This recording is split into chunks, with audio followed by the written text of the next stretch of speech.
হামের আরও খবর জানাতে আমাদের সাথে কুমিল্লা থেকে যোগ দিচ্ছেন দিলরুবায়েত সৌরভী। সৌরভী, আপনি তো হাসপাতালে আছেন, সেখানে পরিস্থিতি কেমন দেখছেন? হাসপাতালে আজকে কত রোগী ভর্তি আছে এবং হাসপাতালের চিকিৎসা সেবা নিয়ে রোগীদের স্বজনদের কোনো ধরনের অভিযোগ আছে কিনা?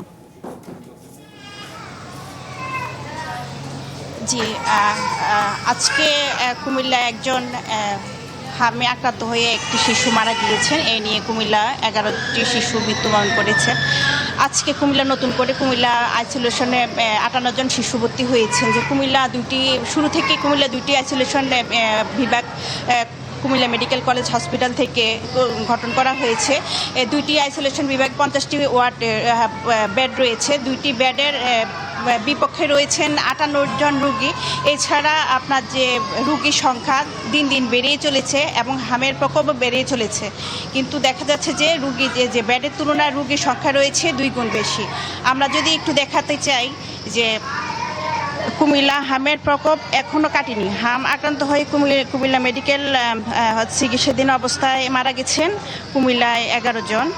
এই নিয়ে কুমিল্লায় মোট 11 জন শিশু মারা গেছেন। তবে কুমিল্লা মেডিকেল কলেজ হসপিটালে অক্সিজেনের সংকট রয়েছে, যার ফলে রোগীদের শ্বাসকষ্ট সামলাতে পর্যাপ্ত অক্সিজেনের ব্যবস্থা করা কঠিন হয়ে পড়ছে।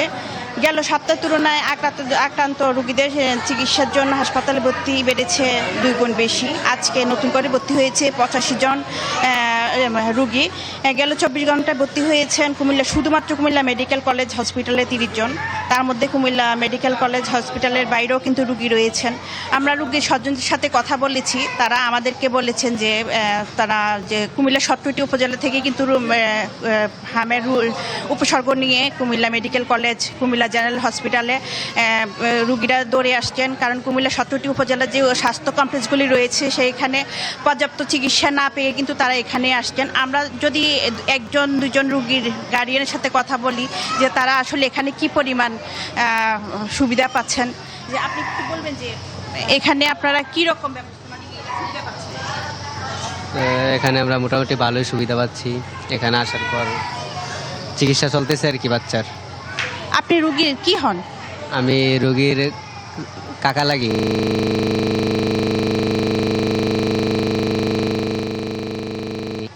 আচ্ছা, আমরা আরও কিছু গার্ডিয়ানের সাথে কথা বলার চেষ্টা করব।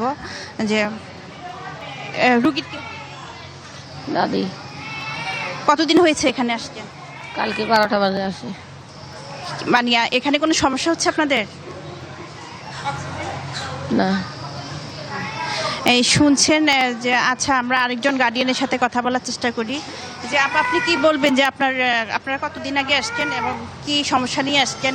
কোনো সমস্যা আছে কিনা, বা অক্সিজেন বা ওষুধপত্র দিয়ে কোনো সমস্যা হচ্ছে কিনা? আমি এখন কথা বলতে পারবো না। না, এমনি কোনো সমস্যা হচ্ছে না, কিন্তু আমার বাচ্চার আর কি জ্বরটা ভালো হইতেছে না, আর কোনো খাবারও খাচ্ছে না। ডক্টরকে বলছি, ওনারা বলছে যে 2-1 দিন বেশি হবে, তারপর আবার ঠিক হয়ে যাবে। এখন দেখি আল্লাহ ভরসা কি হয়। জি, এখানকার যে শিশু বিশেষজ্ঞ ডক্টর মঞ্জুর মিয়া, ওনার সাথে আমি কথা বলেছি। উনি আমাদেরকে একটা বার্তায় শুধু বলেছেন যে এটা একটা ছোঁয়াছুঁয়ি রোগ, যে এখানে যে রুগীরা আসেন তারা যেন তাদের এই বাচ্চাদেরকে পর্যাপ্ত পুষ্টিকর খাবার এবং হামের যে উপসর্গ নিয়ে আসছেন বেশ পর্যাপ্ত যত্ন। আচ্ছা, বিশেষ করে যে উনি একটা বার্তা আমাদেরকে জানিয়েছেন যে